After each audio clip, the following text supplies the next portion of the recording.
"Oh, is that you, Gina?" while having coffee with my family at a cafe. I turned around at the sound of that voice and there was my ex-husband, Ryan. And next to him was Alyssa, the woman who took this man from me. Huh? What, you got married? I just glared at him in silence. Then he said, "Oh, I see. Is the infertile defective still single? Are you planning to remarry with someone who also has children from a previous marriage? You two would be a good match." Ryan seemed to find this very amusing. I slammed the table and stood up. "Excuse me? Who did you say is infertile? What, isn't that the case?" "Just kidding again." Ryan laughed mockingly. We felt sick and left the cafe. At that moment, two girls who seemed to be daughters passed by. "Ms. Anderson," one of the girls shouted as she ran towards me, panting. "I'm Megan, your daughter. I have something very important to tell you." She was desperate to get her point across. "My name is Gina Anderson, I'm 45 years old. I live with my husband Nathan, who is 3 years younger than me, our daughter Sarah, and my in-laws, making us a family of 5. Nathan is a chef, and I work in a sort of sales job. Both of us tend to be workaholics. I sometimes worry that this makes Sarah feel somewhat lonely, as she is only 12. However, my in-laws live with us and are understanding of our work, treating Sarah kindly and sometimes strictly, which allows us to dedicate ourselves to our jobs. And on the rare days off we have together, Nathan showcases his excellent cooking. Sarah envies his skills, and whenever possible, she learns cooking from Nathan. I could never have imagined 17 years ago that such happy days would come my way. Nathan is my second husband. I divorced 17 years ago. My ex-husband was Ryan Irving, a senior colleague who was 5 years older. In my 20s, I moved departments from sales to general affairs after getting married, continuing to work while being a housewife. Back then, I thought we had a reasonably good marriage, or so I believed. But one day, out of the blue, Ryan told me he wanted a divorce. Why all of a sudden? Stunned, I stood before the divorce papers he thrust in front of me, not understanding what was happening. Then, Ryan's expression turned more serious than ever before. "You know, we've never been able to have kids, right?" I was shocked. Ryan had never mentioned such a thing since we got married. However, his mother often pressed the issue. I had lived with my in-laws for the 3 years of our marriage, and was constantly nagged about when we would have children. But I thought I had managed to keep Ryan from noticing his mother's attitude. I was also concerned about our inability to have children. However, I felt that rushing into fertility treatments wouldn't immediately change our situation. Things would happen when they could. That was what I believed. But I was naive. "Are you divorcing me because I can't have children?" "That's not the only reason." At that moment, I had a bad feeling. "Hey, remember Alyssa?" "Of course I do. She was in my sales department." "What about her?" Just as a thought crossed my mind, Ryan spoke up. "Well, Alyssa is pregnant with my child now." "What?" I was at a loss for words at that moment. This news was completely unexpected to me. I hadn't known that Ryan was having an affair, let alone with Alyssa, my former junior. "I can't accept that you want a divorce just because you have a child with someone else," I argued with all my might. But Ryan calmly said this. "But Mom agrees with it." At that moment, I realized where the discussion had originated from. When I asked to confirm, "Right, I'm supporting him," and Alyssa, my mother-in-law, answered simply, "Why is that? Doesn't it mean that Ryan cheated? How can you tolerate that?" "Yes, I can forgive that." I was lost for words at her response. "Because you haven't shown any signs of having children." I've been worried about it all this time. That is. Indeed, from her perspective, it could be seen as a concern. After all, you two didn't say you weren't trying to have kids. So, it must be a problem on your side. Ryan continued. See, I told you. Mom wants to see her grandchild. And since there was no sign of that happening with you, it's natural, isn't it? Saying this, Ryan presented the divorce papers to me, who was stunned in disbelief. I quickly resigned myself to the fact that I no longer had a place anywhere. Signed the divorce papers. Looking back, I should have demanded a proper division of assets and compensation at that time. But at that moment, I was not in a state to make rational decisions. At work, the news of the divorce and its reasons spread quickly. Meanwhile, Alyssa quit her job and seemed to easily settle into being a housewife upon getting pregnant and giving birth. As for me, instead of being seen as the unfortunate woman who was cheated on, rumors spread that I was unattractive and had stolen her husband. Eventually, I resigned from the company. I could no longer bear the curious looks and gossip. And for a while, I holed up in a small room in a place where I had moved. But one can't live on nothing. As someone not particularly skilled in cooking, I went out on a whim. Drawn by the scent of stew from a small shop, I lingered over the menu for a long time until the cook asked, "What would you like?" It seems I had been looking at the menu for quite a long time. At that moment, I realized how tremendously tired I felt. As I ate, tears and sniffles involuntarily followed. Yet, the cook quietly placed extra napkins in front of me as I continued eating in silence. That cook was Nathan, my current husband. After that, I began visiting the restaurant frequently and eventually started dating Nathan. Despite being older and divorced, our feelings for each other did not change, and we got married. Soon after our marriage, I discovered I was pregnant with our daughter, Sarah. Unlike my former mother-in-law, my new in-laws were very kind. I am truly grateful to my current in-laws, who cherish me like their own daughter as my family is far away. They even said if I ever wanted to work because staying at home all the time was depressing, I should do so without hesitation. I started helping out in the restaurant where Nathan worked, taking over the accounting part, which the owner disliked. Years later, the owner fell ill and retired, and Nathan, whose skills had always been recognized, took over the restaurant. Over the next decade, our work and parenting went smoothly. One day, Nathan, Sarah, and I were cafe hopping. For Nathan and me, it was half fun, half study. We discussed things like how nice the menu was, or whether some places should consider smaller sizes. "Hey, is that you, Gina?" I turned around at the sound of that voice, and there was Ryan, a man I had nearly forgotten. And next to him was, "Ah, it really is Ms. Anderson. Remember me? It's Alyssa."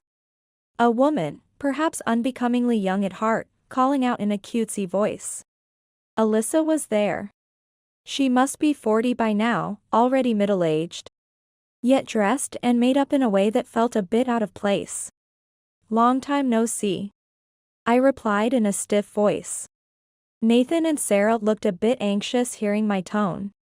Then, Ryan pressed on. "Huh? What, you got married?" I glared at him silently. Then he said, "Oh, I see. Is the infertile defective still single?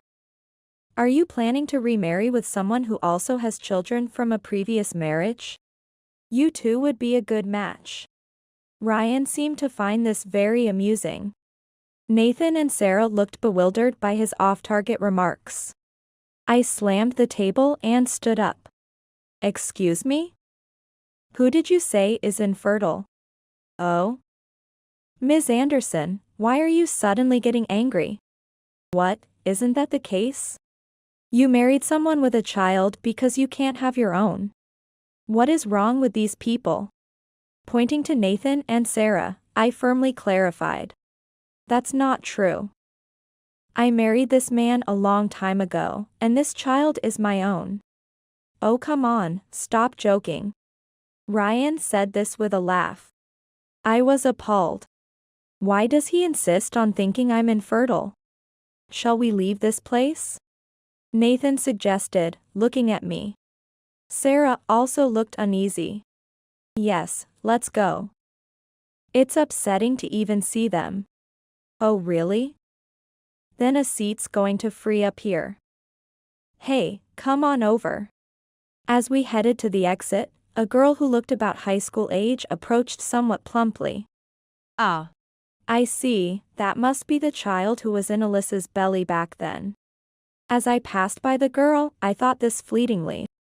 Let's forget about this place and eat somewhere nearby. Yes, let's enjoy some drinks properly this time. We checked our map. That's when it happened.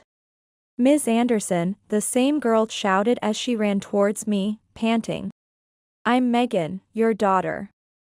I have something very important to tell you. She was desperate to get her point across. And that was the first step that would change our fate. 6 months later, I was visiting a certain building. My destination was a company on an upper floor. Excuse me, I'm Gina Anderson, scheduled to meet with Mr. Owen, the sales director. Thank you for waiting, Ms. Anderson. The receptionist began, then paused, looking surprised.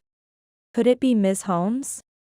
Mr. Owen, the sales director, called me by my maiden name. Indeed, this was the company where I used to work. Yes, it's been a while, Mr. Owen. I smiled at my former boss. So, you're moving into the tenant space downstairs? Yes, it's my store. Oh. Wow. Mr. Owen exaggerated his surprise a bit. I'm really sorry about back then. I couldn't do anything. Mr. Owen, you were in a different department at that time. And I don't think you could have stopped those tactless people. Yeah. That's true. But I feel bad about the unpleasant experiences you had. I was his boss, after all. Just then, Ryan, who seemed to have returned from a sales call, entered the floor. What? Why are you here? Did you come because you ran into me the other day? I just silently watched Ryan making his light-hearted comments. Does he realize his boss is nearby? Hey, you're not thinking about getting back together with me, are you? Hey, what are you saying? Mr. Owen said this, calming Ryan down. It seemed that Ryan finally realized I was with his boss. He quickly apologized. Ms. Anderson is here today for a business discussion. A business discussion? At that point, I spoke up to the surprised Ryan. Remember the tenant space on the first floor that's been vacant for a while? Oh. Yeah. My store will be moving in there. Ryan looked puzzled. Wait a minute. Isn't that space supposed to be taken by that famous coffee chain? Right, Mr. Owen? I turned the conversation over to Mr. Owen. Yes, that's right. Everyone's been looking forward to that store moving in. So what, you joined the sales department of that chain? No. I paused and then continued. It's my store. Ryan made an even more confused face. Hey, Ryan, I don't know what you're misunderstanding. But didn't I tell you that today's visitor is Ms. Anderson, the owner of that chain? The owner? He exclaimed, looking back and forth between Mr. Owen and me, sweat forming on his forehead. Look, Ryan. Today is strictly about business. Don't be rude. Sorry about that, Ms. Anderson. No worries. Although today is about business. I actually wanted everyone here to try our coffee. As soon as I said this, the entire floor reacted. Wait, are you treating us to coffee from that shop? The young office lady was quick to react. Yes, that's right. I hope you will become our most valued customers. And I look forward to a long relationship with all of you. Today, I'd like to offer a little preview before we open. Please feel free to visit our store later. Is that okay with you, Mr. Owen? I looked at him. Yes, let's gladly accept the invitation. Let's all go down. Then, almost everyone on the floor, except those who stayed behind on duty, descended together. Welcome, said the manager of the new store, greeting. Looking forward to working with you, the waiting staff bowed in unison to greet the employees. Please, everyone, go ahead, I said. And the employees began to find their seats with youthful eagerness. Our coffee isn't particularly unique in itself. It's more affordable and simpler than a certain famous coffee shop known for its lavish toppings. And what we sell are straightforward menus and delicious meals. You can have a takeaway lunch if you wish, and for dinner. When you're willing to spend a bit more for something tasty. That's the kind of menu that made our first store flourish. After prospering, I trained staff and expanded our stores. And now I'm the president of a coffee chain with an annual revenue of $50 million. Well, how about this table over here for you folks? I invited Mr. Owen, Ryan, and a few others to a table somewhat apart from the rest. Then, a few people got up there. What? Ryan was surprised by their presence. Wait a minute, Megan, why are you here? Why? Well. Megan snickered through her nose and continued. Because I'm a guest today, too. But, isn't this place only for staff and related persons right now? Ryan hurriedly responded. But I'm a related person today, too. Oh, and by the way, Dad. Actually, my real father is here, too. Ryan seemed not to understand his daughter's words immediately. Megan ignored her father's confused look and continued. Let me introduce him. This is Mr. Ted Morris, my real father. Ryan looked even more baffled. I guess you wouldn't understand, Dad. We need one more guest to come here. With that, Megan turned towards the display window.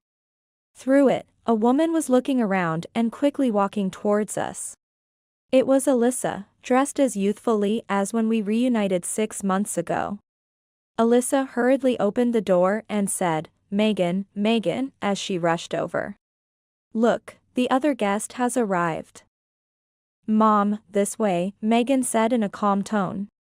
Alyssa turned toward us and quickly approached, then suddenly looked shocked. Megan, why are you Ted? Alyssa asked with a trembling voice. Why? Because he's my father, too, Megan replied, standing firm before her stunned mother. Ryan seemed to finally understand the situation. Hey, Alyssa, do you know anything about this? Do you have any connection with this man? I don't know him. I don't know this man at all. While shaking her head vigorously, Alyssa tried to leave, but Nathan and I stopped her. Since you've come all this way, how about a cup of coffee? I suggested, offering Alyssa a seat and asking the staff to bring coffee. Right, the coffee here has been very popular recently. You really should have at least 1 cup before you go. Megan said, practically forcing her mother to sit down. What a brave young lady, only 16 years old. Yes, that day, Megan chased after us and brought up her concerns. The reason was, she had heard that I was once the wife of her father. When we sat down again at the cafe, Megan's consultation was this. Someone claiming to be her real father had come to her. I heard that Ms. Anderson divorced my dad because I was born. From whom? From Grandma. My former mother-in-law. Did she really need to tell her granddaughter such things? It was very like her, I thought. Did you talk about this with anyone else? I asked her that, but she replied, I haven't talked to anyone. Is it okay to talk to me about such an important matter, almost a stranger? Didn't you talk to your mom? It's fine. I don't trust my mom, especially when it comes to relationships with men. Megan stated this bluntly. Because I can't trust my mom, I thought maybe this person could really be my real dad. She was referring to Ted Morris, with whom we were sitting today. At first, she spoke with doubt, but it seems she became convinced by the gifts he mentioned. Ever since I was little, my mom would suddenly give me expensive clothes or accessories. But only when my dad was away on business trips. As a child, she just felt happy to receive these special gifts. But as she grew older, she began to sense something was off. During a conversation with Mr. Morris, she asked if he had ever sent her gifts. Mr. Morris immediately smiled, pleased, asking if she had received them. Further questioning revealed that Mr. Morris remembered the contents and timing of those gifts well. And they matched exactly with Megan's memories. So I asked for a DNA test with him. When I heard this, I thought she was a very brave girl to initiate such a matter. But saying such things, what do you think about your dad and mom? I don't care about my dad. He hardly ever comes home. And I don't know if it's because of work or something else. So Ryan had become an indifferent parent after all. Despite using the presence of children as a reason to divorce me. Just as I thought this, Megan's next words surprised me. As for my mom, I'm not sure if they're dating, but there's a man she likes who isn't my dad. Just the other day, they came home together in a taxi. Her words sounded bitterly ironic. But you came to the cafe with your family recently, didn't you? That was just a show, dragged there under the guise of a family outing by my dad. In contrast, your family seemed happy. She said this with a touch of sadness. Excuse me for asking, but are you sure Sarah isn't your stepdaughter? Absolutely not. This child is my own. I firmly said this, embracing Sarah. Then at that time, my dad was really rude to you, wasn't he? I've always heard about it. Yes. In the past, your father and grandmother pushed me into divorce. But after I remarried, I had this child immediately and have been living happily ever since. I had completely forgotten about your family, to be honest. I couldn't even remember their faces right away. Is that so? I'm envious. Hearing this made me want to help her. It seemed that their family was still twisted in some way. Over the past 6 months, I attended meetings between Mr. Morris and Megan. And ultimately, we arranged this meeting. It's been a really long time, Alyssa. Mr. Morris said this with a smile. I don't know anything about you. Alyssa said this in a rush. Well, I might have changed a lot too. But DNA doesn't change. Then Mr. Morris presented the DNA test results to Ryan and Alyssa. Both took the report and looked at it intently. What they saw confirmed that Megan was not related to Ryan as a parent. But she was almost certainly Mr. Morris's daughter. Upon understanding this, Ryan suddenly looked at Alyssa, his face turning pale. Alyssa, seeing his expression, panicked. No, this is a fake, a forgery. Then you should test as many times as you need. Though I think it will be the same no matter how many times you do it. In fact, here are the results from several tests. He casually produced more documents, presumably from another facility. Alyssa then lunged at Megan. How could you do this? What are you talking about? Where did you come from today, Mom? What are you talking about? Megan then rummaged through her bag, pulled out her smartphone, and started doing something on it. Soon, she turned the screen towards Alyssa. I got this sent to me. Displayed were images of Alyssa entering and leaving a hotel with another man. This must be a fake picture. It has to be. No, it's not. How can you say that? I am saying that because I want to take this child from you guys. You can't do that. Alyssa exclaimed. I can if this parent-child relationship is proven. Also, hey, Ryan, can you really endure knowing she has been deceiving you about your paternity? Ryan choked up. Cuckoldry, you say? At his voice, the nosy office ladies around started whispering. Yes, I intentionally invited company staff here to expose this turmoil. Mr. Owen intervened, trying to calm the office ladies, and approached us. Ryan, what in the world is going on here? I don't understand myself. I would like to know too. Sweat glistened on Ryan's forehead. But Ryan, you left Ms. Anderson to marry your current wife. And now you're causing trouble at home again? That's not very fitting for someone of your age and position. What do you mean? Ryan looked around frantically, and suddenly, he shouted, "Stop looking at me." In reality, no one was openly staring at him. Everyone was sneakily glancing at him. But for Ryan, those felt like piercing gazes. What is going on? What should we do? Alyssa, seeing her suddenly distraught husband, also showed signs of agitation. Well, it's time for you to come forward. It's your turn. Mr. Morris signaled, and a man from a distant table approached. This is the lawyer I have hired. I am ready to dispute the recognition and custody of the child.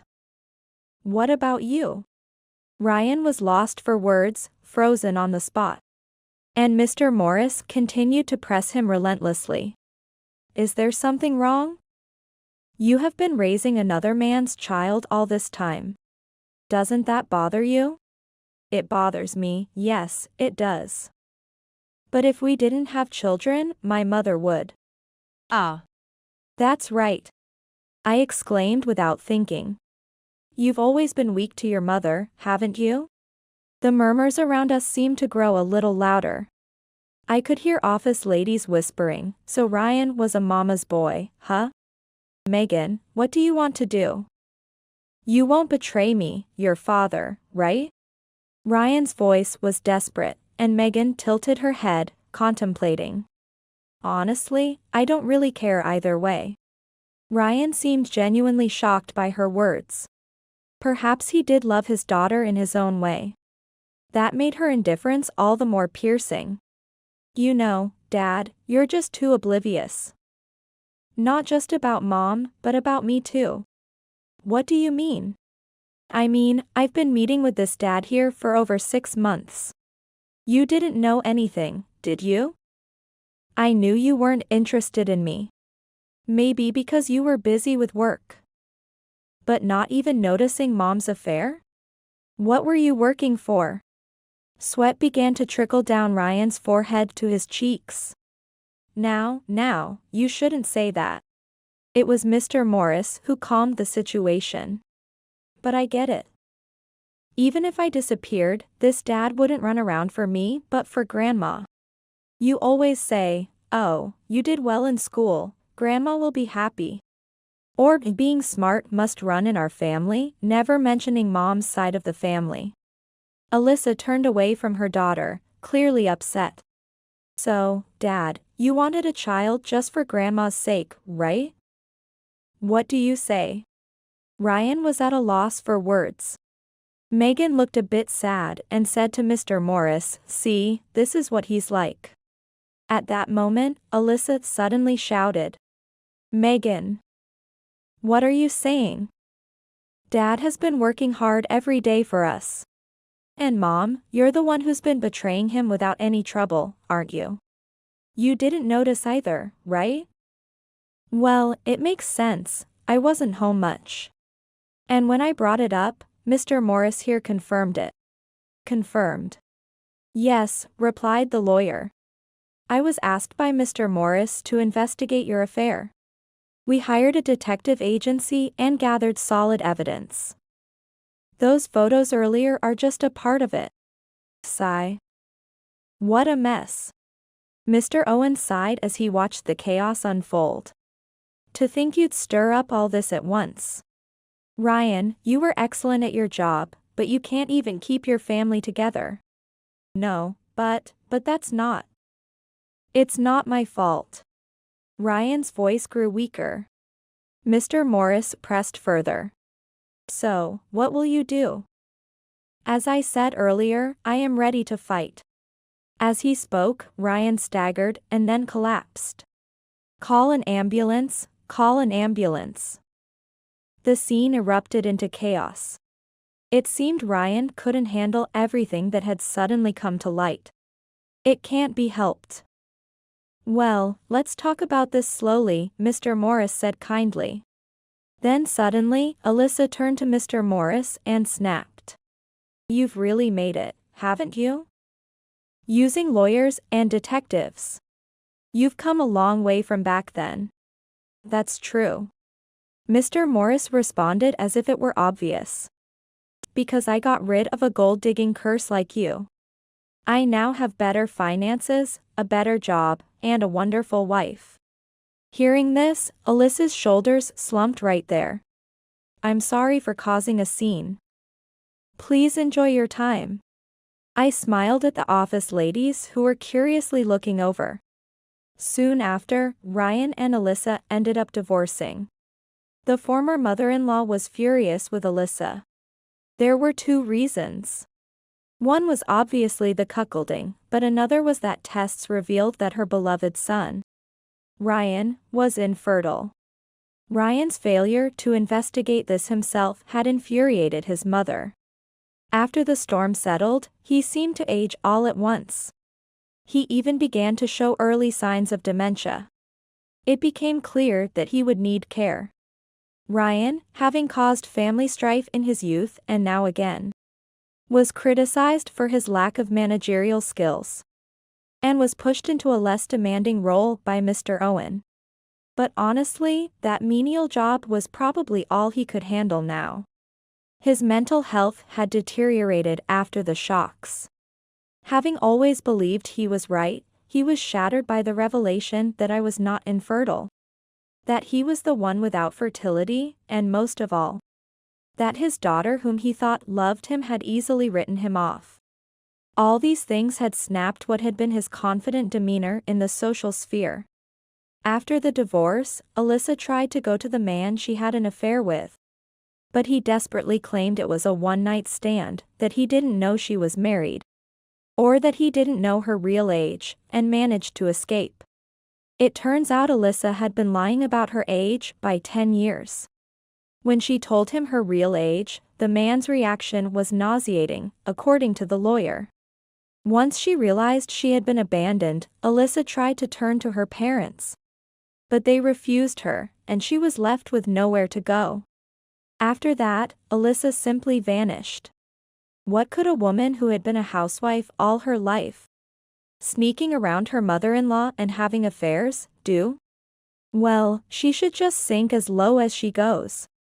As for Megan, she was taken in by her biological father, Ted, and his wife. They pleaded with her to live with them for at least a little while, even though she was almost an adult. This was because Ted's wife had been unable to have children. Over 6 months, Megan had gotten to know her and they had grown close. She deserved a happy life, free of any wrongdoing. Since then, and perhaps because of the little scandal, the new store flourished. We also became good friends with the company upstairs. To the office ladies, the wife who was divorced and fought to become the president of a chain store was something of an aspiration. It makes me blush to hear it, but I think how times have changed. And occasionally, Sarah, my daughter, and Megan exchange messages. It's a strange twist of fate, but children can make friends in such unexpected ways. Even though their mothers were almost enemies, the kids themselves had nothing to do with it. Nathan looks at them with a warm expression. As I cherish this family, I plan to keep working hard and keep focusing on my happiness and my home.